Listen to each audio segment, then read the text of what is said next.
Hello YouTube, this is Crosscheck and welcome to another very exciting update from the Microsoft Flight Simulator team. This time it is regarding the awaited new version of the Flight Simulator Alpha Build. Great news! The new version is here.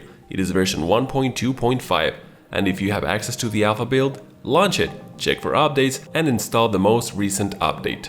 You can expect new content, fixed bugs, and a updated list of known issues. One of the major changes is regarding peripherals. It has been heavily requested by the community to increase support of many of these, and the team has, well, delivered. Peripheral support has been improved and more device presets are now present. More details regarding this coming in a bit. But of course, because of these changes, previous mappings made by the users will be lost, so keep that in mind. Now, they are addressing in this update one of the biggest wishes of the community. No, we are not getting airliners in this update, but they would like to let us know that they are working very hard on the final touches on the core functionality of the airliners as to get them right before they release, I quote, into the wild. Moving on, new content that we can expect in this update is we now have the Cessna 152. We also have training missions. These missions will take you through the basic controls, attitudes, and instruments and takeoff, level flight, and landing. We are getting the Sedona landing challenge. Groups functionality is added to multiplayer. You can add friends to find them on the world map and can click to join them. Also, we'll be having live events that will be time-limited activities that they plan to switch out for different event types often. Now, improvements regarding aircraft are glass cockpits, multiple bug fixes, cockpit occluders, grass, trees, clouds are no longer visible inside the aircraft, icing fixes and improvements, the DA40NG and DA62 altitude knob added on pilot side of the G1000, DA62 improved flight model, TBM 930 improved flight model. Improvements regarding airports are bug fixes, which include airport buildings, removed buildings on runways, and removed vegetation on and around runways. Improvements to existing airports are parking spots placement, jetway placement, not final, route markings, airport life improvements, improved parking spot settings based on plane types, air traffic behaviors improvement. And also, the air traffic behavior has been improved. Some airports were reported missing and have been added back in this version. The ATC received general options and application to flight improvements. Now we got some improvements in the cameras. This is on the cockpit camera, improved the focus mode to be more accessible, allowed camera speed and momentum tweaking in the menus, added controls to translate the camera left and right, improved the chase camera, added 4 more quick views, improved the drone camera, improved the log mode behavior, improved reset position feature, improved the smart camera, and allowed smart camera to target other players. Nice! Now the improvements regarding the flight model are handling friction improved for a more accurate behavior on the ground, new ground effect allowing for a more realistic flaring, and plane performances tuning. Now improvements regarding multiplayer are many are the ones we already discussed, but let's go through them again. You got the friends group, you can add friends. Your friends are now represented by an icon in the free flight world map. You can click to join them, easy as that. To change multiplayer preferences, you can go to the world map and select flight conditions. In-game traffic nameplates now apply to other users. And now you have player representation. Anyone using your plane will show up in the same aircraft as yours. If they are using a different aircraft than yours, they will appear as a generic aircraft. That doesn't sound so great, does it? But hey, it is an alpha. Now regarding peripherals, there has been an update on the controls menu, which, oh my god, I hope they fixed a lot from this one because it has been horrendous. Absolutely pathetic. Some people say it was not as bad as to call it offensive. In my opinion, yeah, it was. It most definitely was. Even more so if you are used to setting a lot of controls quite often, which I do. If you fly DCS and you own lots of aircraft, in DCS each aircraft you need to set up the keybinds separately. So yeah, I have a lot of experience setting up keybinds. Moving on, They improved the Essentials filter list, great. They improved the calibration menu, added some curves visualization, yeah, absolutely. Players input presets management, create and manage multiple inputs preset for each device. Okay, that sounds interesting. And they added additional default input presets, and they start quite weird. It starts with Thrustmaster. Okay, that is a brand, not a model of a input. Actually, the second one is this T16000M, which is a Thrustmaster, so awkward. And then you have the TWCS, which is basically the throttle for the T16000M. I don't know, this list is kind of, it's weird. Just go and check out if your inputs are here, and if they are, well, you have a default preset, which I think it's okay. Personally, I like changing things to fit my needs, and hopefully setting that up is no longer a massive headache. Now we also have some improvements regarding user interface and the user experience. Weather, traffic, and multiplayer settings are now in a flight conditions panel that can be found in the free flight world map. The flight plan settings have been improved. We can find general bug fixes, improved user interface accessibility when navigating the heads-up display, world map navigation and search functionality improvements, world map VFR and IFR selection has been fixed. We do have more bug fixes and improvements.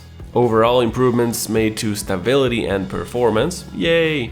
Flight plan approach waypoints displayed and followed. That's interesting. Altitude waypoint constraints displayed. Weather display has been improved. Multiple improvements to autopilot and auto throttle. Nice. Fixed trim for running too quick. Awesome. Grass and water not going through cockpits. Yeah, we don't want grass or water inside the cockpit. That's a no-no. Also got some weather fixes made to live weather settings and conditions. And also got some world improvements. Water improvements, update on ocean to improve numerous reported elevation issues. Visual improvements have been made on grass, as we've seen before. Improvements on vegetation, biomes, tree visuals, offline textures improvement, wind impact now on grass and trees. Yeah, that's always really nice. They updated the auto generation of the buildings in the world to be more realistic in representation. Night lighting has been improved. Added night lighting to buildings in photogrammetric cities where there was none before. Yes, nice. Improvements to street lights, also really cool. And they added wind turbines. Now we also have some new known issues obviously being worked on. These are: some jetways are misplaced at airports. Black stripes can be visible on the side of different world tiles. Trees sometimes overlap with buildings. There are missing buildings in Chicago O'Hare Airport. There are missing buildings in Frankfurt am Main Airport.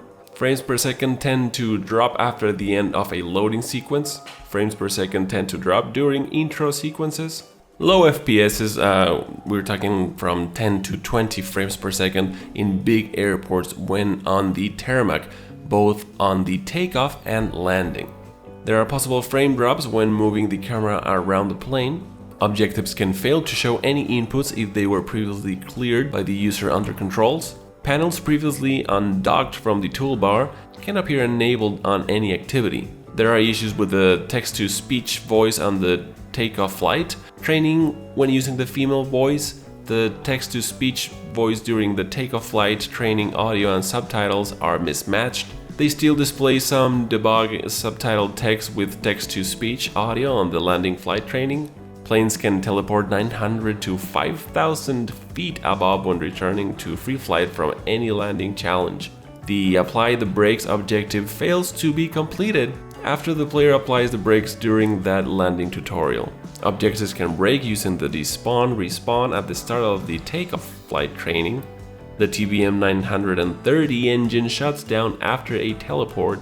Intermittent weather bug that can sometimes create unrealistic gusting winds, more likely to hit this when the user changes settings mid-session. UN main buildings are not spawning. Autopilot can become inoperable when switching between vertical speed and altitude in all aircraft. Switching instructor models mid-flight in tutorials will not switch the instructor voices. So yeah, lots of known issues. I'm sure the community will find much more issues, but the team is doing a great job. I am super happy with what is going on currently, and I'm really enjoying that they are really transparent with what is going on this new update. Alright, moving on. The team also wanted to share some very interesting technical information, starting with the way they have worked on some causes for ground instability and how they are working with it now. They mentioned how ground effect was calculated back in FSX.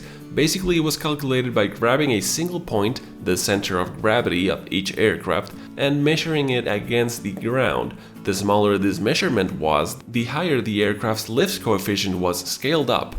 This was up to 25%.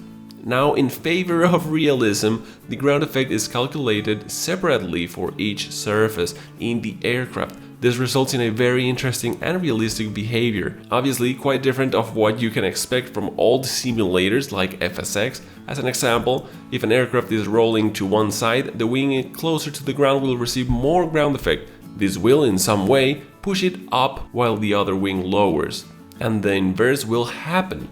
Now the wing which had more ground effect is further from the ground, losing ground effect, while the other wing, now closer, will increase ground effect. This, of course, does not result in oscillations unless it is provoked.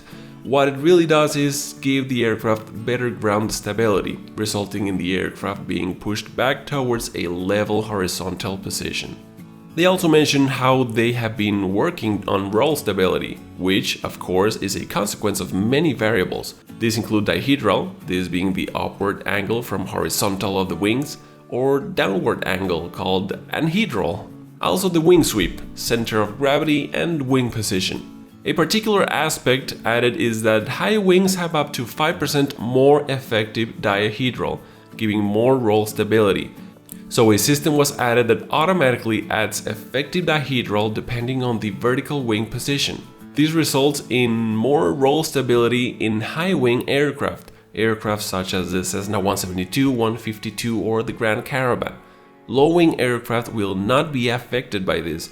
Mid-wing aircraft will have a mild effect. Thankfully, low-wing aircraft normally have an increased dihedral. This compensates for it being less effective. The effect will not be very strong, but from a 30-degree bank, it will slowly return to a natural bank. It will slowly return to a neutral bank. The effect will dissipate as it approaches zero. This will obviously help with overbanking tendencies and will improve roll stability. The team also mentions improvements being made to the takeoff trim and the effects of wind when on the ground, which makes the offs more realistic and significantly improve the wheelbarrowing effect that sometimes did happen. Now they also mention more details regarding the Peripherals options page in the simulator.